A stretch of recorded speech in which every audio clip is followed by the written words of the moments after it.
When a merciless gang made the fatal mistake of mocking James Silent Miller, they never suspected they were taunting a man whose marksmanship had earned him legendary status among the most elite sharpshooters in the Civil War. His steady hands, which now peacefully guided cattle across the Montana plains, had once turned the tide of battles with a precision that haunted battlefields from Gettysburg to Appomattox. Before we continue with this incredible tale of justice and redemption, tell us where you're watching from. And if this story touches your heart, make sure you're subscribed because tomorrow we've got something truly extraordinary waiting for you. The setting sun painted brilliant orange streaks across Thunder Valley's weathered landscape as James Miller guided his sturdy mare down the town's lonely main street. The late autumn wind carried whispers of winter, rustling through the few remaining leaves that clung stubbornly to the scattered cottonwood trees. After 15 years of trying to forget the horrors of war, he'd finally found solace in this remote corner of Montana territory, where most folks knew him only as the quiet rancher who raised the finest horses this side of the Rockies. The wooden planks of the sidewalk creaked beneath his boots as he made his way toward Henderson's general store. The familiar scent of leather, tobacco, and coffee beans welcomed him as he pushed open the heavy door, its rusted hinges protesting softly. Behind the counter, William Hawk Henderson looked up from his ledger, his weather-beaten face creasing into a knowing smile. The shopkeeper was one of the few who knew Miller's true identity, having served alongside him in the 4th Virginia Cavalry before the war divided their paths. "Heard about them new folks causing trouble?" Hawk asked quietly, his voice barely carrying across the empty store. His gnarled fingers, twisted from years of battlefield injuries, absently adjusted the spectacles perched on his nose. "Group of rough riders been making themselves too comfortable at McKinley's Tavern these past few days. Got Marshal Cooper mighty concerned." James adjusted the brim of his faded cavalry hat, carefully keeping his expression neutral as he gathered the supplies Emma had requested: sugar, coffee, and some peppermint sticks she enjoyed with her evening tea. The familiar weight of responsibility settled on his shoulders, but he pushed it aside. "Long as they keep to themselves, Hawk, ain't our worry to bear," he replied, though his keen eyes noticed how his old friend's hand stayed close to the shotgun hidden beneath the counter. The town of Thunder Valley had always been peaceful, its residents hard-working folk who minded their own business and helped their neighbors when times got tough. It wasn't like the chaos of his past life, where every shadow could hide a sharpshooter and every decision meant the difference between life and death. Emma had helped him build something meaningful here, their ranch, their home, their future. He'd promised her the war was behind them, that the legendary marksman known as Silent Miller would remain nothing more than whispered stories around campfires. But as James loaded his purchases into his saddlebags, he couldn't shake the uneasy feeling that had been gnawing at him since he'd first spotted the strange horses tied up outside McKinley's Tavern 3 days ago. He recognized the breeds, prime stock that could only have been stolen from prestigious ranches across the territory. Their riders bore the telltale signs of men who lived hard and cared little for the law, their faces haunted by the same shadows he used to see in the eyes of deserters and bushwhackers during the war. The sound of heavy boots on wooden planks drew his attention, and he watched as 3 of the strangers swaggered out of the tavern, their spurs jingling with each exaggerated step. Their leader, a tall man with a shock of red hair and a nasty scar running down his left cheek, caught James's eye and held it for a moment too long. There was something in that gaze that spoke of violence barely contained, of a man looking for any excuse to unleash the darkness within. As James mounted his horse, he heard fragments of their conversation carried on the evening breeze. Tales of recent ranch raids, of families terrorized, of a growing reputation that seemed to fill them with perverse pride. He recognized their type, men who had likely started as Confederate raiders during the war and never stopped, finding it easier to take what they wanted at gunpoint than to build something honest with their own hands. The mare shifted beneath him, sensing his tension. James forced himself to relax his grip on the reins, reminding himself that those days were behind him. The weight of his rifle, secured in its scabbard, felt heavier than usual, but he resisted the urge to check it. Emma would be waiting at home with dinner, and he had chores to finish before nightfall. The war had taken enough from him, his youth, his innocence, his peace of mind. He wouldn't let it take this hard-won tranquility as well. But as he guided his horse toward home, James couldn't help but remember the last time he'd ignored such warnings. It had cost him dearly then, and he'd sworn never to make the same mistake again. The sun dipped lower behind the mountains, casting long shadows across Thunder Valley's dusty street, and in those growing shadows James, Silent Miller, felt the ghosts of his past stirring once more. The Miller Ranch sat nestled against the foothills of the Thunder Mountains, its well-maintained fences and sturdy barn a testament to years of careful work. As James approached the homestead, the familiar sight of Emma tending to her prized herb garden brought a gentle smile to his weathered face. Her dark hair was tied back with a blue ribbon, the same color as the Montana sky that had first drawn them to this territory. She had a way about her that made the horrors of his past seem distant, like storm clouds on a far horizon. The evening light caught the silver strands in her hair, earned through years of standing beside him as they built their life together. She understood him in ways few others could, having served as a nurse during the war. Emma had seen the same darkness he had, treated the wounds of both body and soul, yet somehow managed to keep her gentle spirit intact. It was her strength, more than anything, that had helped him leave behind the man known as Silent Miller. As he dismounted, the sound of approaching horses made him pause.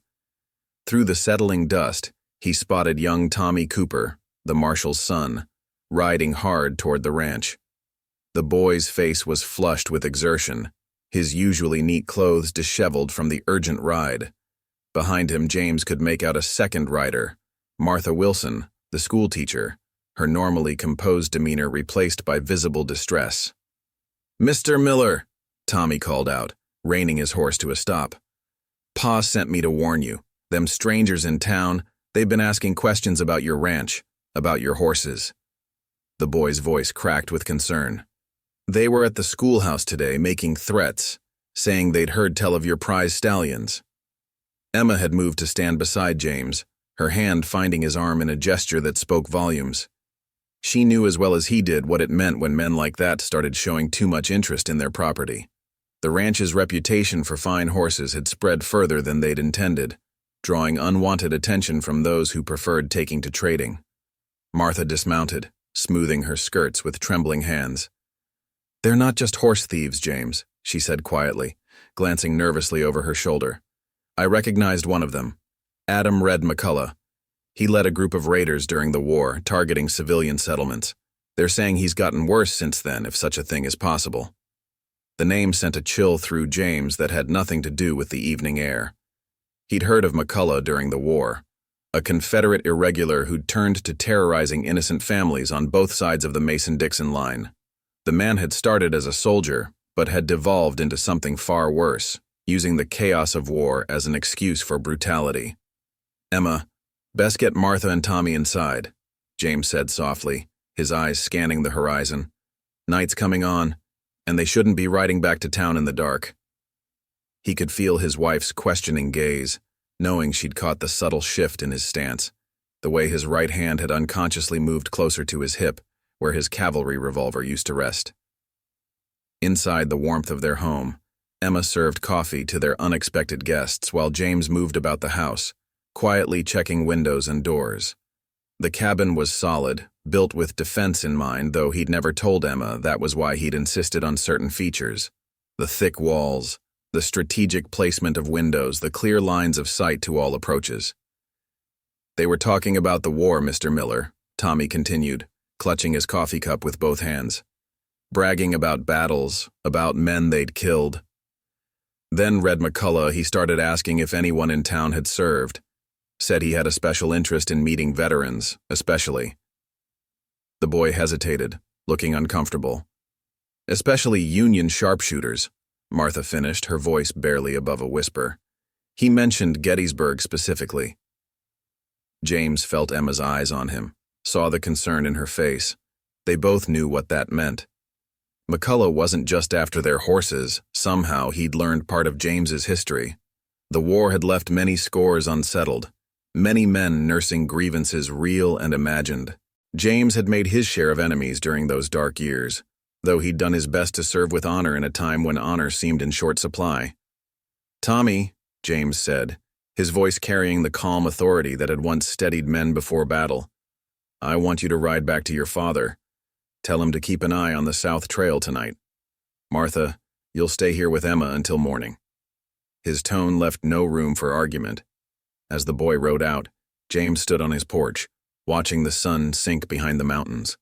The failing light painted the clouds blood red, a sight that brought back memories he'd spent years trying to forget.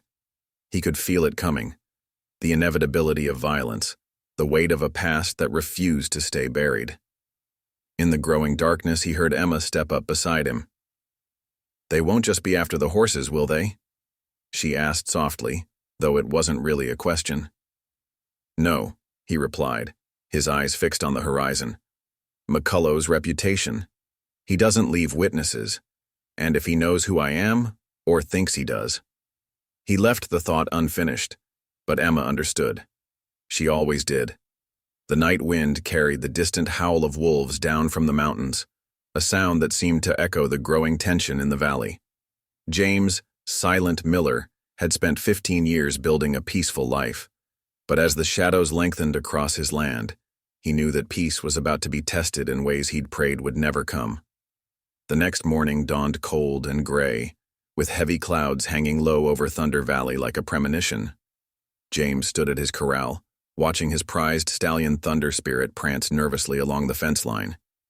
The magnificent black horse, descended from the finest cavalry stock, sensed the tension in the air. His bloodline had carried soldiers through the war's bloodiest battles, and now his offspring were sought after by ranchers and lawmen across 3 territories. Emma's worried voice carried from the house where she was helping Martha prepare breakfast. The schoolteacher had spent a restless night jumping at every creak and rustle of wind. James had stayed awake, moving silently through the house, checking windows, counting ammunition, and remembering skills he'd hoped never to need again. The Winchester rifle that had gathered dust in its cabinet now lay cleaned and ready beside the front door. The sound of approaching hooves drew his attention. Through the morning mist, he made out Marshal Cooper's familiar figure riding toward the ranch, followed by his deputy, young Billy Hawkins. The lawmen's faces were grim as they dismounted, their horses' flanks dark with sweat from the hard ride. "James?" Marshal Cooper nodded, his lined face tight with concern. "McCullough and his men cleared out of McKinley's at dawn, took the north trail, but Hawk Henderson swears he saw at least 3 riders heading south, toward your place." The marshal's hand rested on his gun belt, a habit born from 20 years of wearing the badge. "There's something else you should know. Found this in their room." He handed James a weathered piece of paper, a battlefield commendation, dated 1863, praising the extraordinary marksmanship of Sergeant James Silent Miller at the Battle of Gettysburg. The paper was stained with what looked suspiciously like dried blood. James felt his jaw tighten as he recognized it as one of several copies that had been distributed to his unit after the war. "They've been hunting you," Deputy Hawkins said quietly, his young face showing a mixture of awe and concern. "Word in the tavern is McCullough lost his brother at Gettysburg. Took a shot from long range, never saw it coming.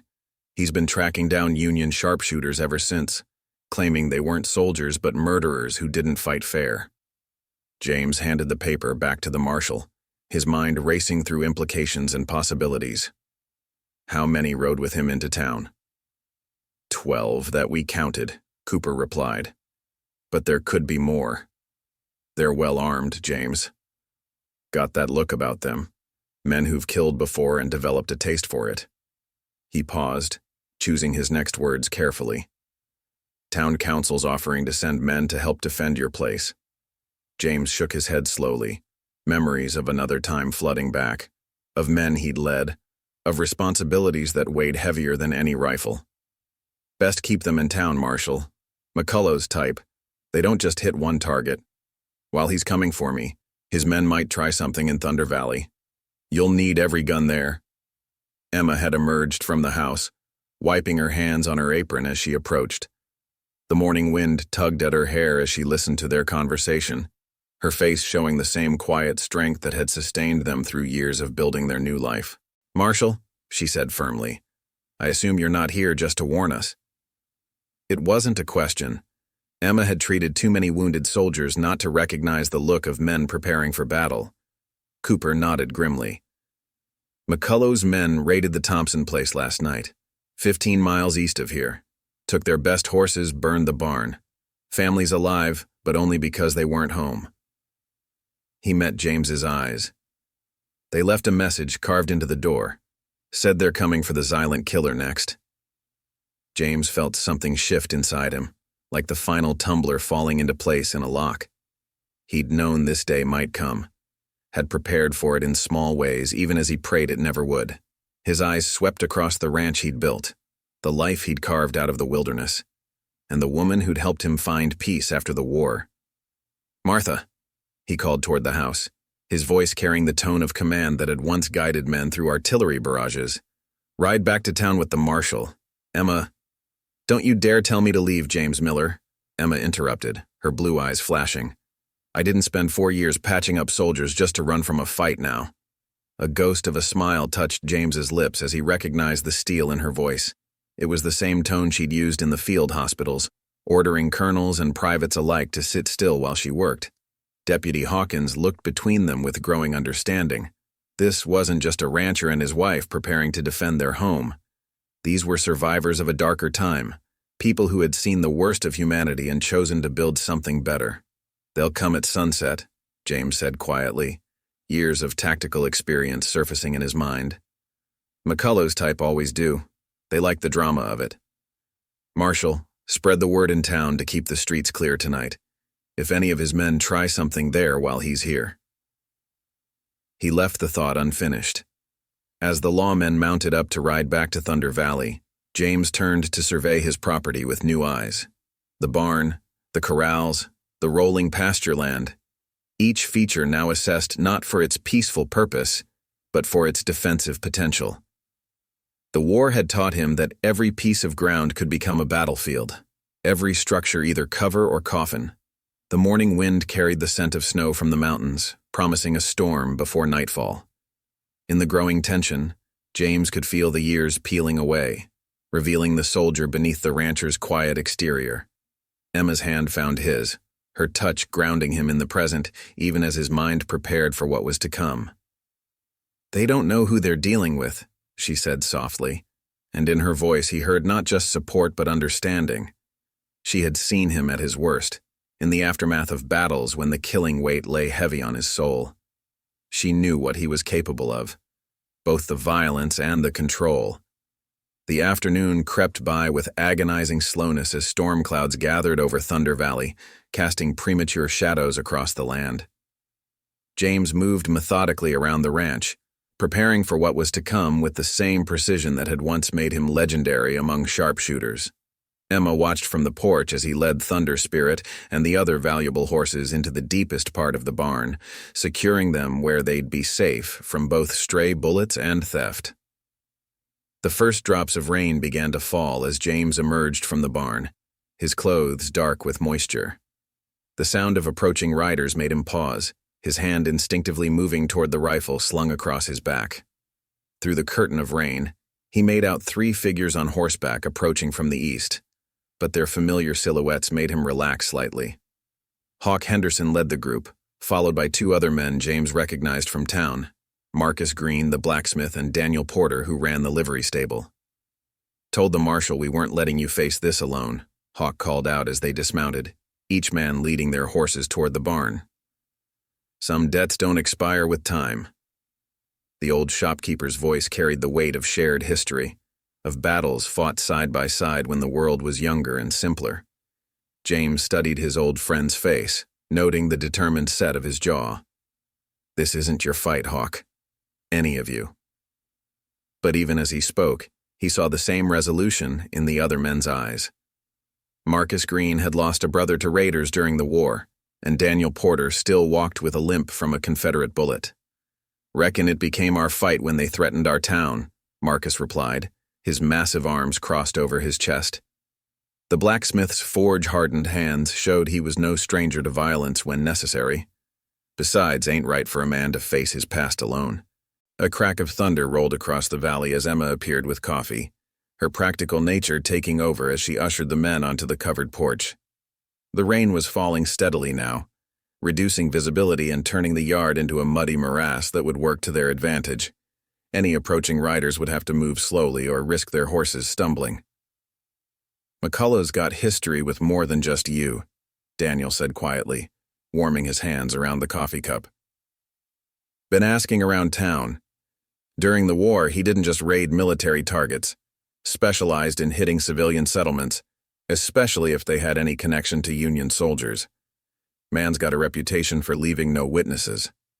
James nodded grimly.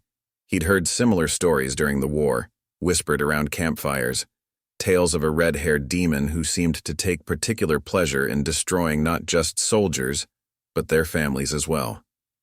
"How many riding with him now?" 10, maybe 12, Hawk replied, his voice carrying the precise tone of a former scout. "But they're spread out. Saw signs of at least 4 heading toward town, probably planning to cut off any help from that direction. Rest will come here, led by McCullough himself." The rain intensified, drumming on the roof with increasing fury. James moved to the window, scanning the approach to the ranch through the gray sheets of water. The storm would make accuracy difficult for most shooters, but he'd learned long ago how to adjust for wind and rain. Some skills, once learned, never truly faded. "Emma," he said softly, turning to his wife, "get the medical supplies ready. Just in case." She nodded, understanding the unspoken message. Her experience as a war nurse might be needed before the day was done. The men spent the next hour positioning themselves strategically around the property. Marcus and Daniel took up positions in the barn's hayloft, their rifles covering the main approach. Hawk, with his scout's instincts, chose a spot behind a stack of lumber that offered a clear view of the side trail. James moved between positions, checking sight lines and making minor adjustments, falling back into the role of tactical leader as naturally as breathing. "Your shot at Gettysburg," Hawk said suddenly, breaking the tense silence. "The one they're talking about. That was during Pickett's charge, wasn't it?" His voice carried a note of recognition, of old memories surfacing. James paused, the weight of the past settling on his shoulders. Confederate officer leading the charge. 800 yards in the rain, much like today. Never knew it was McCullough's brother until now. He looked out at the storm-swept valley, remembering that distant battlefield. Wasn't personal then, was just doing what had to be done. "And now?" Marcus asked quietly from his position in the loft. "Now it's about protecting what's ours," James replied, his voice hardening. "This isn't about the war anymore. This is about a man who's chosen to live by violence, threatening our homes, our families." Emma appeared in the doorway, her face composed, but concerned. "Rider coming," she said simply, pointing toward the northern trail. Through the curtain of rain they could make out a lone horseman approaching slowly, a white flag held high above his head. James felt his jaw tighten as he recognized the shock of red hair even through the downpour. Adam Red McCullough had come to deliver his ultimatum personally, and the time for preparation was over. The moment of confrontation that had been building for 15 years was finally at hand, brought by a storm both natural and human to the peaceful valley James had tried to make his home. Through the curtain of rain, McCullough's figure grew more distinct as he approached the ranch. His red hair glowed like a dying ember in the storm's dim light, and even at this distance James could make out the cruel set of his mouth beneath his drooping mustache. The Confederate raider sat his horse with the easy confidence of a man accustomed to having his way through force and fear, the white flag of truce seeming almost mockery in his grip. "Stay sharp," James murmured to his companions, his voice carrying barely above the drumming rain. "Whatever he's here for, it ain't peaceful surrender." Years of experience had taught him that men like McCullough viewed negotiation as just another weapon, a means to get close enough to strike. Emma stood in the doorway, her hand resting near the shotgun hidden behind the doorframe. Her eyes never left the approaching rider, studying him with the careful assessment of a woman who had seen too many wounded men not to recognize the signs of a predator. The white flag might speak of parley, but the way McCullough's free hand stayed near his holster told a different story. 20 yards from the house, McCullough reined his horse to a stop. Rain streamed down his duster, and the scar on his cheek seemed to writhe in the gray light like a living thing. His eyes, cold and calculating, swept across the ranch before settling on James with the intensity of a man who had spent years imagining this moment. "That's far enough," James called out, his voice carrying the quiet authority that had once commanded men in battle. He stepped off the porch into the rain, positioning himself where Marcus and Daniel would have clear shots if needed. "State your business." A smile spread across McCullough's face, but it never reached his eyes. "Well, if it ain't the famous Silent Miller himself. Gotta admit, took me a while to track you down. Man of your reputation, hiding out here playing rancher." He spat into the mud. "Wouldn't have believed it if I hadn't seen it with my own eyes." "War's been over 15 years, James replied evenly. "Most men have moved on." "Moved on?" McCullough's voice took on a dangerous edge. "Like my brother moved on? Shot down at Gettysburg by a coward who wouldn't face him man to man?" His hand twitched closer to his gun. 800 yards, they said. 800 yards to kill a brave man who was leading a charge for his cause. Thunder rolled across the valley, underlining the tension crackling between the two men. James could feel Hawk's eyes on him from his hidden position, knew his old friend's finger would be tightening on his trigger. "Your brother died a soldier's death in battle," James said carefully.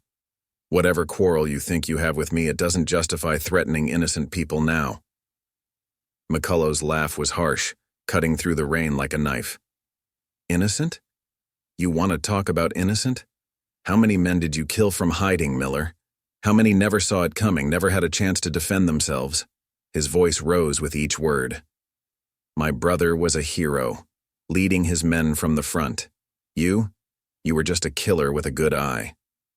"And what are you now?" James asked quietly, his words carrying clearly despite the storm. "Raiding farms, burning homes, terrorizing families. Is that what your brother fought for?" The question struck home. McCullough's face darkened with rage, and for a moment James thought he might draw right there. But the raider mastered himself, though his knuckles were white on his reins. "Here's my offer, Miller," McCullough snarled. "You and me tomorrow at noon, in the middle of Thunder Valley's main street. Face to face, man to man. No more hiding, no more shooting from the shadows. Just two men settling an old debt." His eyes glittered with malice. "Or I can send my boys to burn every ranch and farm within 10 miles, starting with yours. Your choice." James felt Emma's presence behind him, knew without looking that she'd moved to the edge of the porch. The weight of the moment pressed down on him like a physical thing. He'd seen enough of McCullough's type to know this wasn't really about honor or revenge. It was about power, about a man who'd let the violence of war become his whole identity. "And your men?" James asked, his tactical mind already working through possibilities. "They'll just stand by and watch?" McCullough's smile widened, showing teeth. "They'll keep things honest, make sure nobody interferes with justice being done." He paused, letting the threat hang in the rain-soaked air. "Course, if you don't show up or if any of your friends try anything clever." He left the sentence unfinished, but his meaning was clear.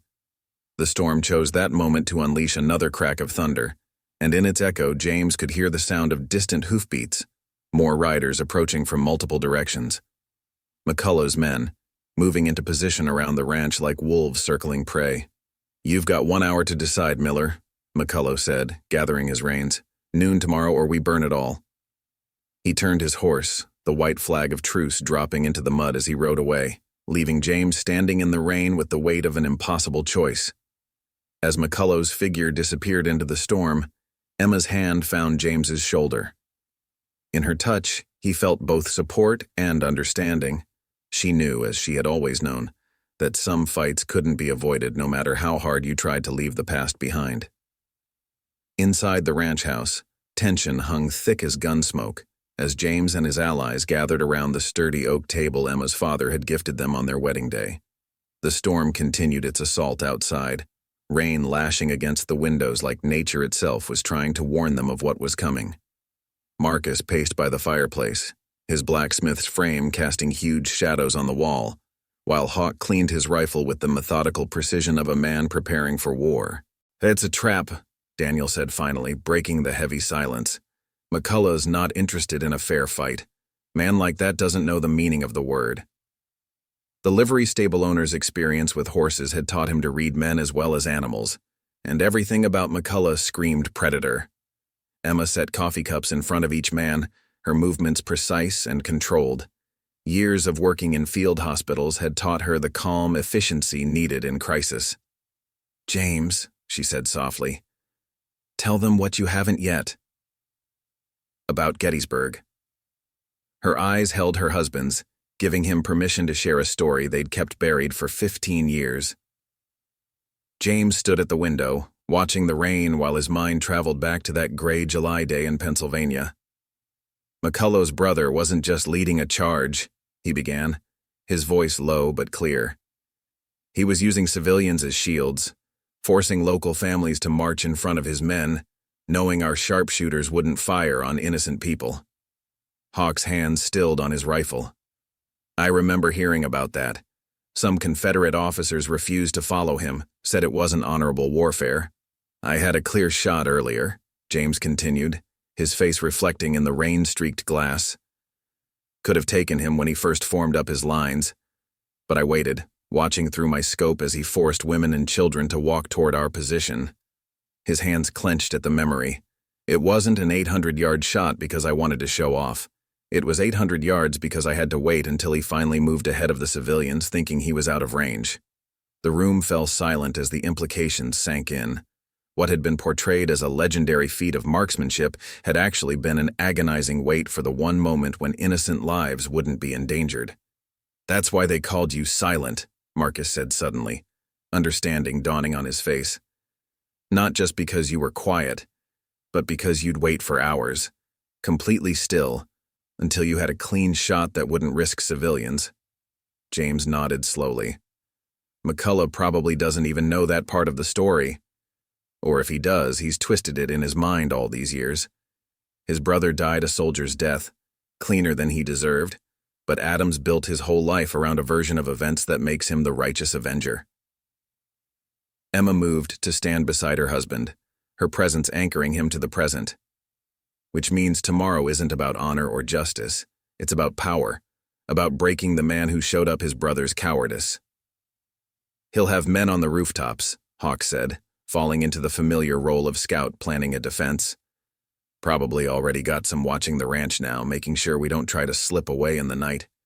"Town's not safe either," Daniel added. "Saw some of his riders heading that direction. They'll use the people there as leverage, just like his brother used those civilians at Gettysburg." James turned from the window, his decision visible in his stance. The quiet rancher was fading, replaced by the tactical commander who had earned the respect of both friends and enemies. Then we use that against him. He's expecting me to either run or walk into his trap. Instead, we're going to set our own. "James?" Emma's voice carried a note of concern, not for his safety but for his soul. She'd helped him build a life away from violence, watched him fight the nightmares that came with being too good at dealing death. "I know, love," he said softly, touching her cheek. "But sometimes the only way to protect peace is to remember how to wage war." He turned to the others. "McCullough's type, they always make the same mistake. They're so busy planning how to break their target, they forget to watch their own backs." The storm chose that moment to unleash another barrage of thunder, as if acknowledging the shift in the room's atmosphere. James moved to the table, his fingers tracing paths on the rough wood as if it were a battle map. "Hawk, I need you to get word to Marshal Cooper. Tell him to have everyone stay inside tomorrow, but to be ready. Marcus, those extra rifles you've been keeping in your forge, get them to people we can trust. Daniel, your knowledge of every stable and back alley in town is about to become vital." The men leaned in as James laid out his plan, their faces growing grimmer but more determined with each detail. They'd all seen enough of war to hate it, but also enough of men like McCullough to know that sometimes violence had to be met with violence. "We've got one advantage," James concluded, his voice carrying the quiet confidence that had once steadied men before battle. "McCullough thinks he's hunting the legend of Silent Miller, the lone sharpshooter. He doesn't understand that the real strength of a community like Thunder Valley isn't in any one man's gun hand. It's in the people who stand together when threats come calling." Dawn broke over Thunder Valley in shades of steel and smoke, the storm having passed but leaving behind a heavy blanket of clouds that matched the gravity of the day ahead. James stood on his porch one last time, watching the sun try and fail to pierce the gloom. The air was thick with the kind of tension that preceded either a storm or a battle, and today he knew it would be both. Emma emerged from the house carrying his old military coat, freshly brushed and mended. She'd stayed up most of the night working on it, her fingers tracing the faded sergeant's stripes as she repaired the worn seams. Now she held it out to him, her eyes conveying everything words couldn't. "Thought you might want this today," she said softly. "Not for the memories, but for what it represents. You wore this when you protected people, James, when you stood between innocents and those who'd harm them." He took the coat slowly, the familiar weight of it bringing back a flood of memories.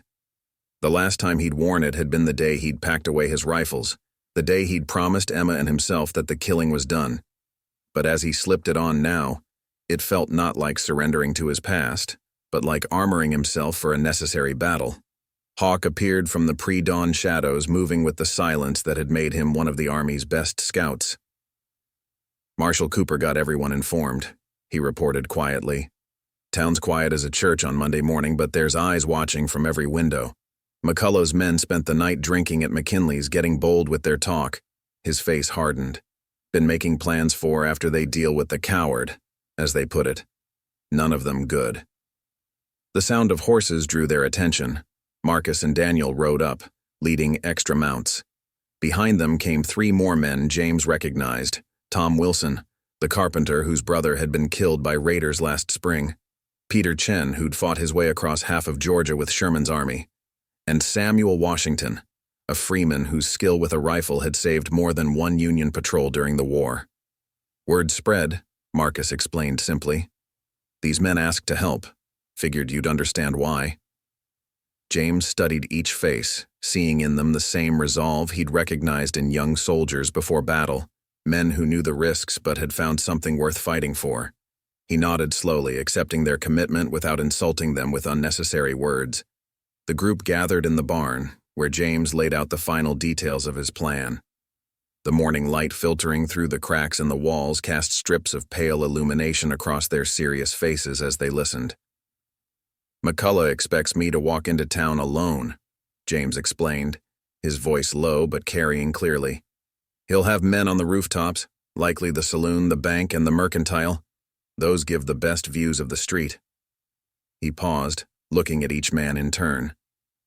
"But he's forgotten something important about Thunder Valley.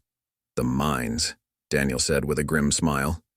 "The old silver tunnels run right under Main Street." James nodded. "When I first settled here, I mapped every entrance, every shaft. Call it an old soldier's habit. McCullough's men won't know about the tunnel entrance behind the livery stable, or the one that comes up under the church, or the fact that sound carries through those tunnels like a church bell," Peter Chen added, catching on to the plan. "A shot fired below ground echoes so bad you can't tell where it came from." Samuel Washington checked his rifle with practiced hands. "And while they're looking down at the street waiting for you to walk into their trap, we'll be coming up behind them," Tom Wilson finished, his voice carrying the hard edge of a man who'd seen too many good people terrorized by men like McCullough. Emma had been listening silently, her face showing both pride and concern. Now she spoke up, her nurse's training evident in her practical approach to the coming violence. "I'll have the doctor's office ready. Martha Sullivan's agreed to help. She has experience from the war as well." James checked his pocket watch. An hour until noon. Time enough to move their pieces into position, but not so long that someone might get careless or lose their nerve. He'd seen how waiting could affect men before battle. "Remember," he said finally, buckling on his gun belt for the first time in 15 years. "McCullough's men are used to fighting those who can't fight back. Today, they face men who've seen real war, who know the difference between courage and cruelty." He paused, looking each person in the eye. "We're not doing this for revenge. We're doing this because sometimes good people have to stand up to evil, or evil starts thinking it's won." The men nodded, their faces showing the grim determination of those who had seen enough of violence to hate it, but understood its occasional necessity. As they mounted up, preparing to take their positions, Emma caught James's arm. "Come back to me," she said simply. It wasn't a plea but a command, delivered with the same strength that had helped her survive field hospitals and build a new life from the ashes of war. James touched her cheek gently, seeing in her eyes the same woman who had helped him find peace after years of violence. "I will," he promised. "And this time, when it's done for good." The group rode out separately, taking different trails to avoid attention. As James watched them go, he felt the familiar calm settling over him, not the peace he'd found in ranching, but the deadly serenity that had once made him the most feared sharpshooter in 3 theaters of war.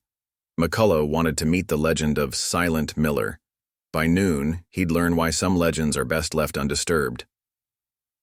Thunder Valley's main street lay empty and silent under the leaden sky, like a stage set waiting for its final act. The only movement came from scraps of paper tumbling along the boardwalks, dancing in the cold wind that swept down from the mountains. Behind closed doors and shuttered windows, the townspeople waited, many of them praying, all of them knowing that by day's end, their peaceful community would be forever changed. James walked his horse slowly into town, every sense heightened as years of combat experience took over. His eyes caught the subtle signs others might miss, the slight movement of a curtain in the hotel's upper window, the fresh scuff marks on the mercantile's roof where someone had recently positioned themselves, the way the saloon's bat-wing doors had been propped slightly open for a better firing angle. Marshal Cooper stood alone on the jailhouse porch, his badge glinting dully in the weak light. The old lawman's face was a mask of professional neutrality, but his hand rested near his gun, and his eyes never stopped scanning the surrounding buildings. As James dismounted in front of the jail, Cooper spoke just loud enough to be heard. 8 on the roofs that I've spotted. 4 more inside McKinley's. McCullough himself is waiting in the bank with at least 3 others. The marshal's voice carried no emotion. Just tactical information passed between professionals. They've got Billy Hawkins inside the saloon. Found out he was carrying messages for us last night. James tied his horse to the hitching post with deliberate slowness, using the motion to study the positions Cooper had identified.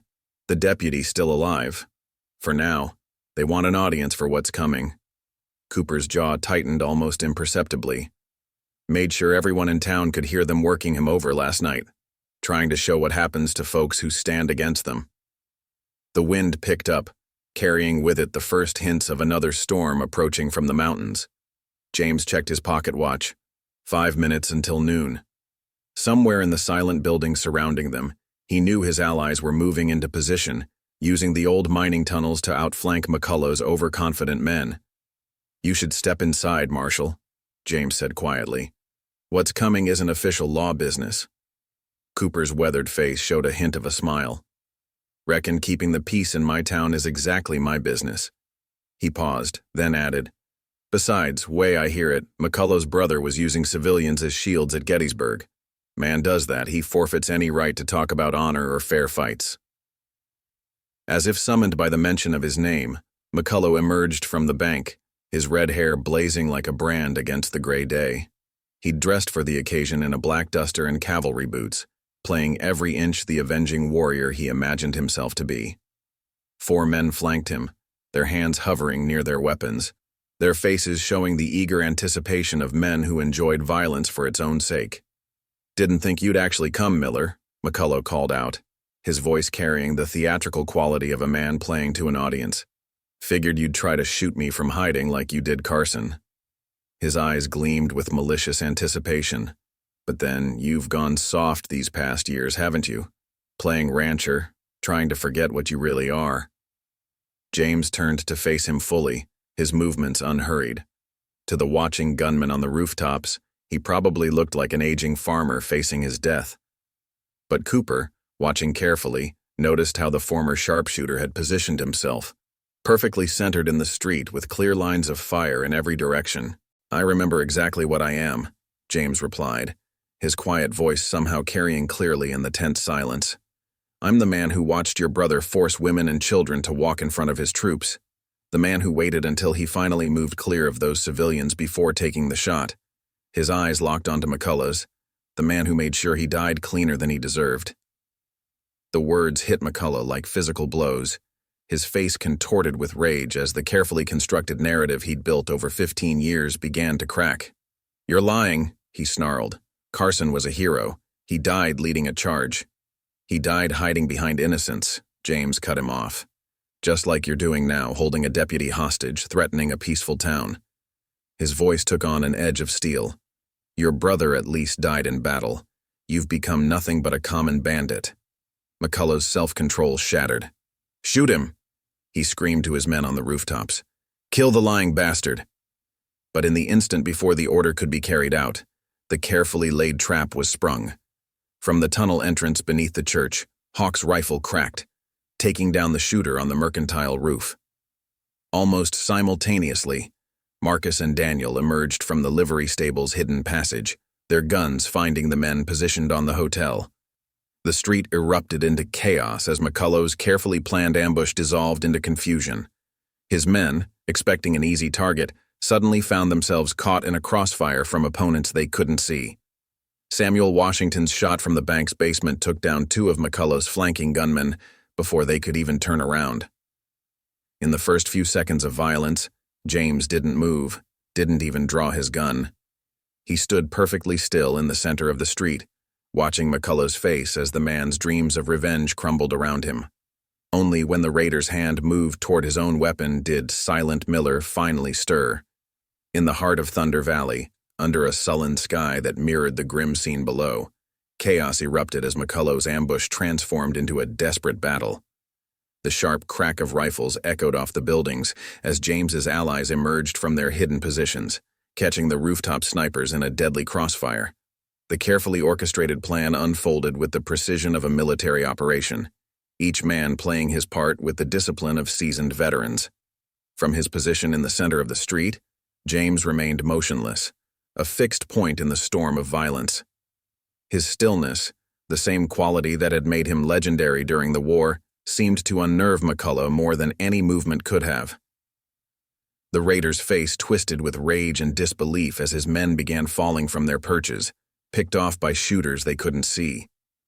"Should have learned from your brother's mistake," James said quietly, his voice carrying clearly despite the gunfire. "Looking down on people doesn't make you superior, just makes you an easier target." On the mercantile roof, Hawk's rifle cracked again, and another of McCullough's men pitched forward, his gun clattering uselessly to the street below. Through the bank's windows, Samuel Washington's steady fire kept the raiders inside pinned down, unable to provide support to their leader. The sound of fighting from the saloon indicated that Peter Chen and Tom Wilson had successfully breached the building to rescue Deputy Hawkins. McCullough's controlled facade cracked completely as his careful plans dissolved into disaster. "Kill him!" he screamed, his voice raw with desperation. "Somebody kill that bastard!" But his remaining men were too busy trying to survive the unexpected onslaught to focus on their original target. Marshal Cooper had taken cover behind a water trough, his experience showing in how he picked his shots carefully, making each one count. "Told you this was my business," he called to James, a grim satisfaction in his voice as another raider fell. The sound of breaking glass drew James's attention to the hotel, where Marcus and Daniel had cornered three of McCullough's men, who'd tried to establish a new firing position. The blacksmith's powerful voice boomed out, "Drop them guns or join your friends in the dirt!" The clatter of weapons being surrendered followed almost immediately. Through it all, James hadn't drawn his gun. His hands remained loose at his sides, his eyes never leaving McCullough's face. He saw the moment when realization finally dawned in the raider's eyes, understanding that he'd not only failed to avenge his brother, but had led his own men into a trap just as fatal as the one at Gettysburg. "You're still doing it, Adam," James said, using McCullough's first name for the first time. "Still getting men killed for your pride. Still hiding behind others while claiming to be a leader." The word struck deeper than any bullet could have. McCullough's face contorted with fury as 15 years of carefully nurtured hatred crystallized into one moment of blind rage. His hand dropped to his gun, drawing with the speed of a man who'd spent years practicing for this exact moment. But James Miller hadn't survived dozens of battles and hundreds of missions by being slow. Even as McCullough's gun cleared its holster, James's own weapon seemed to materialize in his hand, as if it had always been there, waiting. The speed of the draw was almost impossible to follow, a fluid motion honed by years of practice in combat. 2 shots rang out almost simultaneously, but only one found its mark. McCullough's bullet kicked up dust at James's feet, his rage having spoiled his aim. James's shot, however, struck with surgical precision, sending the raider's gun spinning from his grip along with several fingers. McCullough fell to his knees, clutching his ruined hand, his face a mask of shock and disbelief.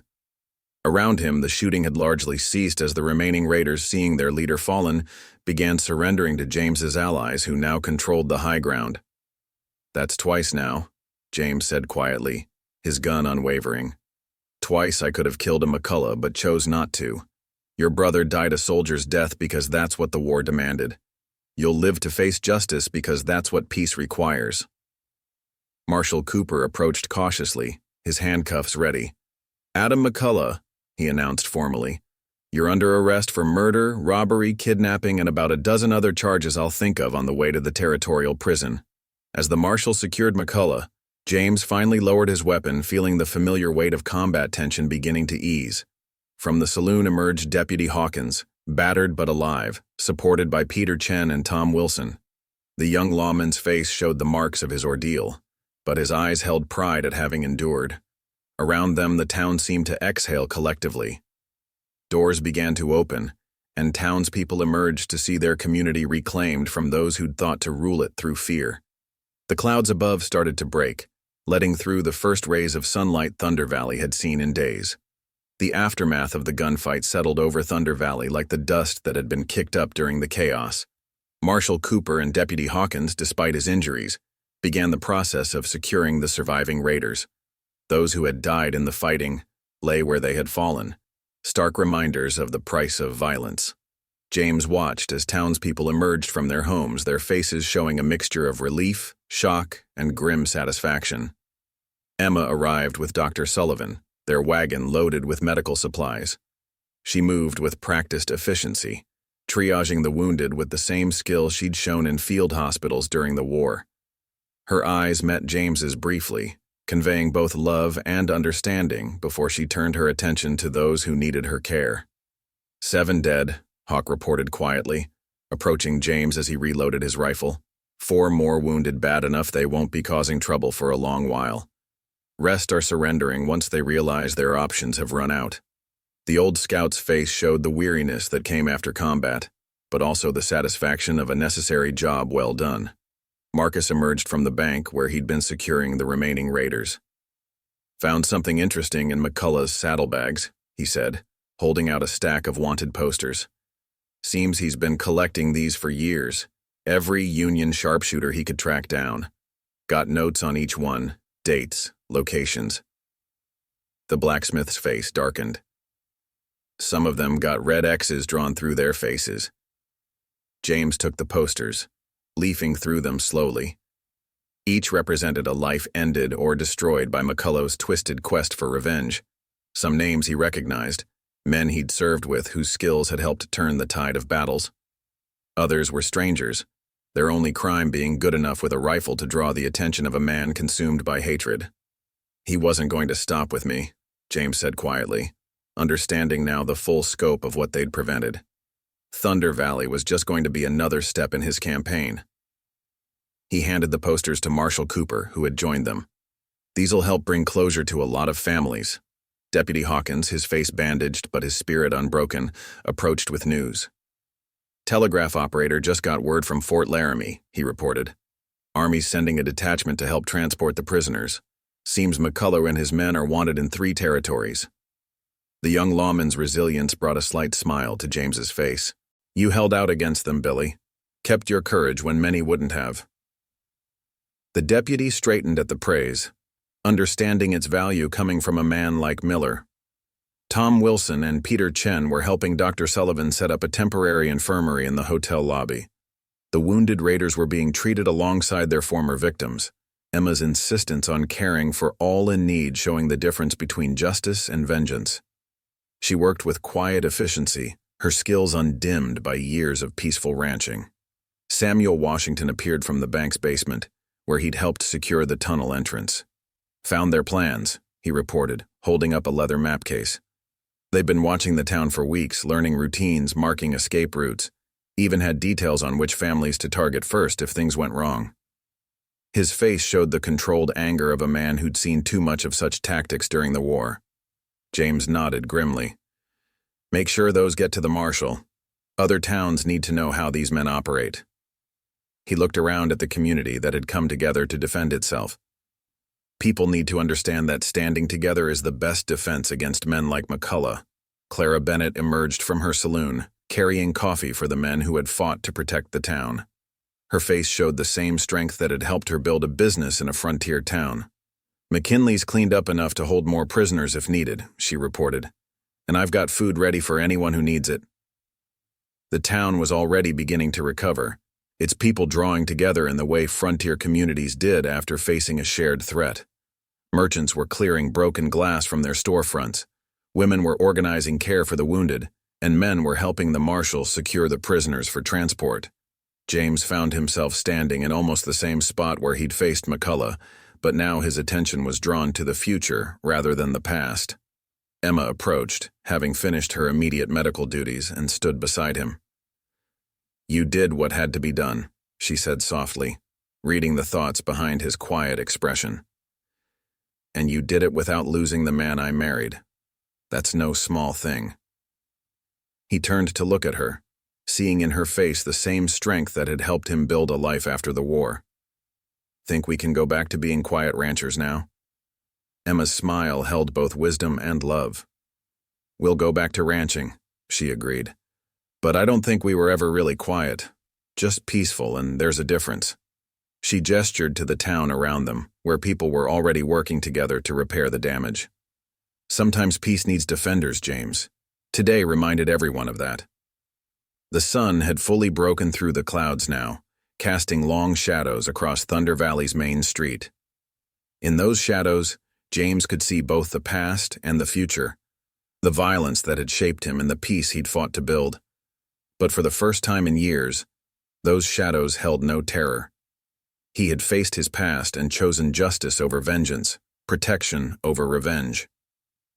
"Let's go home," he said finally, offering Emma his arm.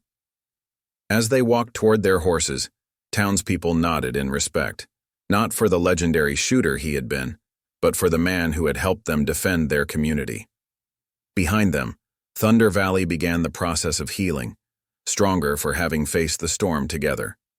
2 weeks after the gunfight that had shaken Thunder Valley to its core, James Miller stood on his front porch, watching the sun rise over the mountains. The morning air carried the crisp scent of approaching winter, and frost glittered on the fence posts like scattered diamonds. In the corral, Thunder Spirit pranced in the early light, his breath forming clouds in the cold air. The sound of wagon wheels drew his attention to the road, where Marshal Cooper's buckboard approached at a steady pace. The lawman had been making regular visits since the fight, keeping James informed about the aftermath of McCullough's defeat. As the wagon drew closer, James could see a stack of papers on the seat beside the marshal. "Morning, James," Cooper called out as he pulled up to the hitching post. "Emma around?" Might want her to hear this, too. There was something in his voice that suggested news of importance. Emma appeared in the doorway as if summoned, wiping her hands on her apron. "Coffee's hot, Marshal. Come in out of the cold."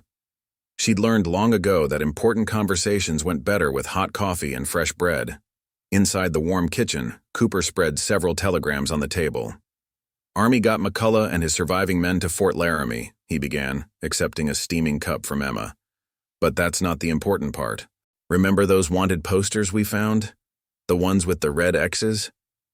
James nodded, feeling Emma's hand rest supportively on his shoulder. The memory of those marked posters, each representing a life ended by McCullough's twisted crusade, had haunted him these past weeks. "Well, seems McCullough kept detailed journals," Cooper continued. "Names, dates, locations, everything. Marshall's office in Denver's been going through them." He paused, taking a slow sip of coffee. "They've linked him and his gang to over 30 murders across 3 territories. Not just sharpshooters, but their families too. Man was so consumed with revenge he lost sight of any difference between soldiers and civilians. Emma's grip tightened slightly on James's shoulder. They both understood how close their community had come to suffering the same fate as those other victims. "There's more," Cooper said, pulling out another telegram. Word spreading about how Thunder Valley stood up to them. Other towns are starting to organize their own defense committees, making sure they're ready if trouble comes. A hint of pride crept into his voice. Seems what happened here is teaching folks they don't have to live in fear of men like McCullough. James absorbed this information silently, his thoughts turning to the men who had stood with him that day. "How's young Billy doing?" he asked, referring to Deputy Hawkins, who had endured McCullough's brutality without breaking. "Healing up well," Cooper replied with a smile. "Fact is, he's been asking about learning some of your shooting techniques. Says if he's going to wear a badge, he wants to be as prepared as possible." Emma moved to the stove, refilling their cups as she added, "Martha Sullivan told me the school board's talking about adding target practice to the older boys' education. Not to make them fighters, but to teach them responsibility and discipline." Her eyes met James's. "They asked if you'd consider instructing." The request caught James by surprise. For 15 years he'd tried to distance himself from his reputation as a marksman, seeing it only in terms of the lives he'd taken. But now, looking at it through the lens of teaching young people responsibility and self-defense, he saw another possibility. A way to turn those hard-earned skills toward protecting peace rather than just winning wars. "There's something else you should know," Cooper said, his tone growing more serious. "McCullough wasn't working alone. His journals mention others, men who share his philosophy about the war never ending. They've been operating independently, but staying in touch, sharing information about targets." The implications were clear. Even with McCullough and his immediate gang captured or dead, there were others out there who might seek to continue his mission of revenge. "Let them come," James said quietly, his voice carrying the same steady confidence that had faced down McCullough. "Thunder Valley's shown what happens when good people stand together. That's a lesson worth teaching, whether it's with a rifle or without." Emma moved to the window, looking out at the ranch they'd built together. "Maybe that's why we ended up here," she mused, "not just to find peace for ourselves, but to help others learn how to defend it." Marshal Cooper gathered his papers, sensing the moment for reflection. "Army's sending a commendation," he mentioned as he stood. "For the whole town, but especially for those who fought that day. Ceremonies next week if you're interested." James shook his head slightly. "Think I'll leave the ceremonies to others. Got a ranch to run, and if I'm going to be teaching, I'll need to set up a proper range." There was a lightness in his voice that had been missing since the fight. As Cooper rode away, James and Emma stood on their porch, watching the sun climb higher over Thunder Valley. The distant sound of hammering carried from town, where repairs were still ongoing. But it was more than buildings being mended. It was a community growing stronger, learning that peace wasn't just the absence of violence, but the presence of people willing to defend it. "You're at peace with it now, aren't you?" Emma asked softly, reading his expression as only she could. James nodded slowly. "Spent 15 years trying to forget what I was. Maybe it's time to remember the good parts, the protection, the discipline, the responsibility. Teach others the right way to handle both the skills and the burden that comes with them." The morning wind carried the promise of snow from the mountains, but there was warmth in the valley. The warmth of a community that had faced its trial by fire and emerged stronger. And in that strength, James Silent Miller had found not just personal peace but a purpose that bridged his past and future. As winter settled over Thunder Valley, the town found itself transformed not just by the season but by the events that had tested its spirit. The story of how a quiet rancher and his neighbors had stood against tyranny spread across the territory, becoming the kind of tale told around campfires and in saloons, not for its violence but for its lesson about community and courage. James Miller's ranch became something of an unofficial school, though not the kind that taught reading and writing. Young men from Thunder Valley and beyond would come to learn not just marksmanship, but the principles that made such skills worthwhile: patience, discipline, and the heavy responsibility that came with carrying a gun. Remember, James would tell his students as they lined up at the range he'd built, the target's just paper. The real aim is learning when not to shoot. He'd watch them practice, seeing in their eager faces the same youth he'd once led in battle, but now with a different purpose, to prevent violence rather than wage it. Emma found her own role expanding beyond the ranch. Her medical skills, demonstrated so clearly during the fight with McCullough's gang, led to her training other women in basic nursing. Healing's just as important as fighting, she'd say, teaching them how to stitch wounds and set bones. Sometimes more so. The Miller Ranch became a gathering place for veterans and peacekeepers alike. Hawk Henderson would ride out regularly, bringing news and sharing stories with the young men who trained there. Marshal Cooper made it a point to have his deputies spend time learning from James, understanding that authority came not from the badge alone, but from the wisdom to know how to use it. One crisp morning, as James watched a group of students practicing, Deputy Hawkins rode up with a letter. "From the territorial governor," he explained, his once boyish face now carrying the mature look of a man who'd faced his fears and overcome them. The letter was an offer to make the training official, to establish Thunder Valley as a center for teaching law enforcement officers from across the territory. James read it twice before folding it carefully and tucking it away. "What will you tell them?" Emma asked that evening as they sat on their porch watching the sun paint the snow-covered mountains in shades of gold and pink. James was quiet for a long moment, considering. "Think I'll tell them yes," he finally replied. "But not just for lawmen. Anyone willing to learn the right way, the responsible way, should have the chance." He looked at his wife, seeing in her eyes the same understanding that had helped him find his path. "Reckon that's what peace really means. Not just laying down your gun, but teaching others when to pick one up and when to leave it be." As if to punctuate his words, the sound of hoofbeats approached. It was Samuel Washington, leading a group of young men from the colored settlement 20 miles south. They'd heard about the training and had come seeking knowledge in a world that often denied it to them. James stood to greet them, seeing in their determined faces the same desire for dignity and security he'd fought for during the war.